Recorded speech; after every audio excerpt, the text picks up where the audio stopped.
Hilig po ang tumula. Gawa po ng Yung mga hugot. Yung... nasaktan po ako. Saan ka nasaktan? Sa dati ko pong best friend. Dati po eh. Ako yung unang napol. Walang sumalo. Talaga, oh. Nahulog ka, Una ulo. walang sumalo. Eto, maganda. Ano pangalan nun? Arlene po. Arlene Paraleas Nido, ang monggi ng buhay ko. Kumusta mo si Arlene? Arlene. Monggi, bungal. Budang. Mahal na mahal kita.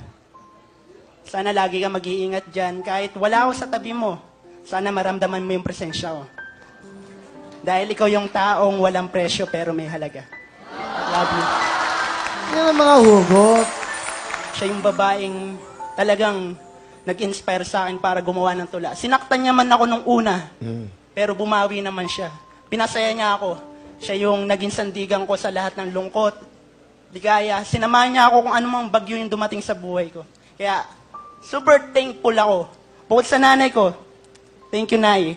Thank you, Monggi ng buhay ko. Ano pa yung mga pwede namin madinig na ganyan? Ano pa?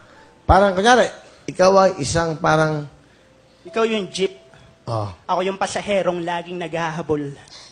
Parang asong laging tumatahol. Oh. Ikaw yung jeep na kapag napuno na, ay iiwan na lang ako bigla. Mm. Pero mahal, dahil sanay na akong maiwan, hindi na ako nabigla. Alam kong sa choices mong all of the above, ako ay none of the above. Oh. Ako yung taong maraming talento. Dahil talento kong magmahal ng taong hindi ako mahal. Talento kong masaktan kahit wala akong karapatan. Talento kong mangarap para sa babaeng kahit kailan hindi ako pinangarap. At higit sa lahat, talento kong maging masaya kahit nasa piling siya ng iba. Julius, etong entabladong to, sa bawat matang manonood sa'yo, hindi lang isa, kundi milyong-milyong mga mata ang makikinig at titingin sa'yo. Ito po, si Julius, ang ating bisitang may hugot.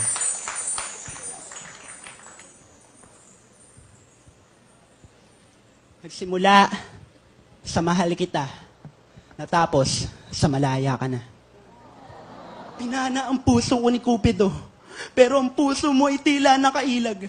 Kasabay ng pagmulat ng aking mga mata, ay ang pagmulat ko sa katotohanang mahal kita.